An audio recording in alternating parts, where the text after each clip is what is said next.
Standing committee के members का चुनाव है।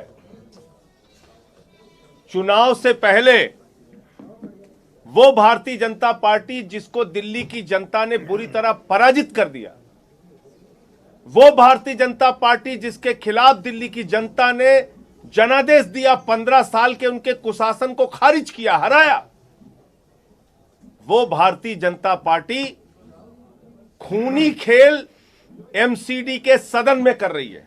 और ये मैं क्यों कह रहा हूं? ये हमारे 2 बार के चुने हुए पार्षद हैं, नेता विरोधी दल थे पिछली बार, प्रवीण कुमार जी, ये चुनकर आए हुए हैं, आम आदमी पार्टी के टिकट पे चुन के आए हुए हैं, और इनके ऊपर जानलेवा हमला सदन के अंदर किया गया, जहां बीजेपी के 7 सांसद मौजूद हैं, सारे पार्षद मौजूद हैं। इनके ऊपर इस तरीके से इनको लहूलुहान कर दिया गया, इनका खून बहाया गया, इनके कपड़े फाड़ दिए गए। क्या मांग थी इनकी? कि जो एमसीडी की परंपरा हमेशा से रही है, जो चुन के पार्षद आते हैं उनका शपथ पहले कराइए। लेकिन जो चुनाव में हारी हुई बीजेपी है, उसके मन में काला चोर बसा हुआ है। वो नॉमिनेटेड मेंबर्स को, जिनको 1 वोट भी जनता ने नहीं दिया, उसको मेयर के चुनाव में, डिप्टी मेयर के चुनाव में, स्टैंडिंग कमेटी के मेंबर के चुनाव में वोटिंग राइट देना चाहते हैं, यानी कि मत देने का अधिकार देना चाहते हैं। इस मंशा के कारण, इस साजिश के कारण उन्होंने पहले नॉमिनेटेड मेंबर्स की शपथ शुरू करा दी, जो कि कभी आज तक एमसीडी के इतिहास में नहीं हुआ। एमसीडी के नॉमिनेटेड मेंबर्स को ना तो मेयर में वोटिंग राइट है, ना डिप्टी मेयर में वोटिंग राइट है, ना स्टैंडिंग कमेटी के चुनाव में वोटिंग राइट है। ये अपने शपथ लेने की मांग कर रहे हैं, ये इनका गुनाह है? इनको, इनकी जान ले लोगे आप? क्योंकि ये चाहते हैं कि हमें शपथ करा दो, हम चुन के आए 2-2 बार से, इसलिए इनकी जान ले लेंगे आप। तो मैं चाहूंगा पहले प्रवीण कुमार जी पूरी, और इस पूरे गंदे खेल में कांग्रेस का हाथ बीजेपी के साथ, यहां जितने 9 के 9 पार्षद चुन के आए हैं कांग्रेस पार्टी के, वो सब भारतीय जनता पार्टी की मदद में लग गए हैं वॉकआउट करके। और इसका प्रमाण यह है कि जो इनकी नेता सदन है नाजिया, उसको हज कमेटी का चेयर बनाने का प्रस्ताव बीजेपी के कहने पे एलजी ने पास कर दिया आज ही। उसकी फाइल चल गई।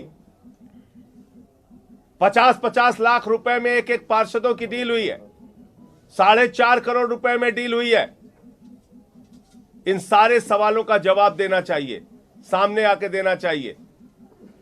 और ये जो खूनी खेल हो रहा है, अगर देश के गृह मंत्री इस खूनी खेल को देख रहे हैं, दिल्ली की कानून व्यवस्था उनके अधीन है, एमसीडी का सदन सुरक्षित नहीं है, यहां पार्षदों पे जानलेवा हमला किया जा रहा है, आपको सामने आना चाहिए और स्पष्ट करना चाहिए कि अगर जनता ने आपको हरा दिया तो क्या गुंडागर्दी के दम पे, तानाशाही के दम पे, लोकतंत्र का गला दबा के आप मेयर बनाना चाहते हो, डिप्टी मेयर बनाना चाहते हो, स्टैंडिंग कमेटी के मेंबर बनाना चाहते हो?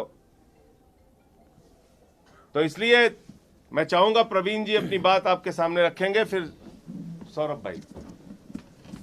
आज हम सब लोग जितने भी आम आदमी पार्टी के पार्षद जब सदन के अंदर पहुंचे शपथ लेने के लिए, तो उससे पहले ही बीजेपी की गुंडागर्दी और उनकी प्लानिंग थी कि ज़बरदस्ती गैर कानूनी तरीके से अल्डरमैन जो उन्होंने गुंडे बना के भेजे हैं यहाँ पर, उनको शपथ दिलाने का काम वो कर रहे थे।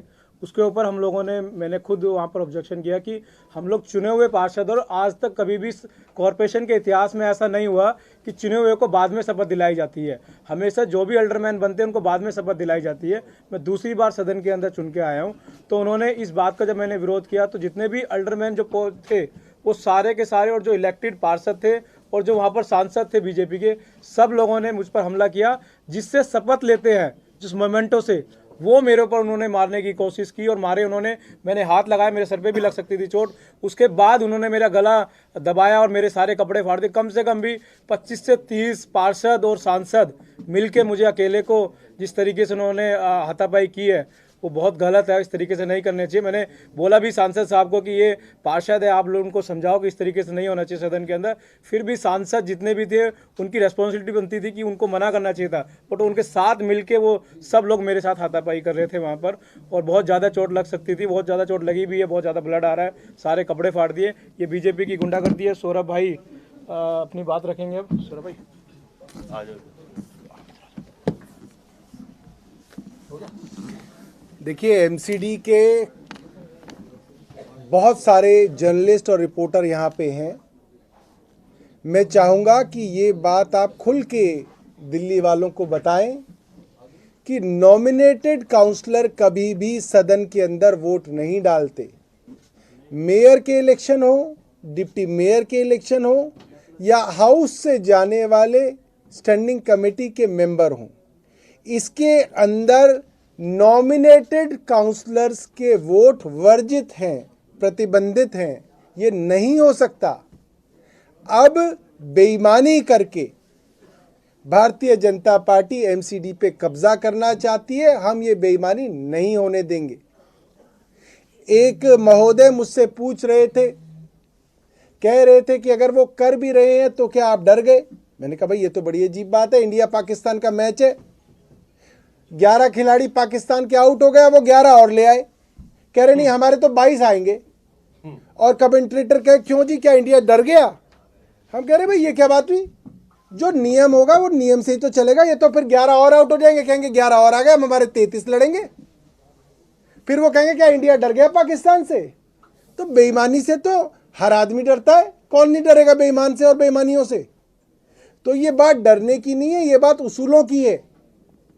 इस वक्त जिस तरीके से भारतीय जनता पार्टी और उपराज्यपाल महोदय बेईमानी पे उतर आए हैं, पूरी दिल्ली इनकी बेईमानी देख रही है।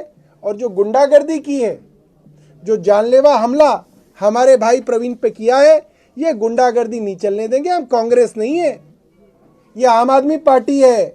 आम आदमी पार्टी भारतीय जनता पार्टी से लोहा लेना जानती है और इनके ही भाषा में इनका जवाब देना जानती है। ठीक है सुशील जी।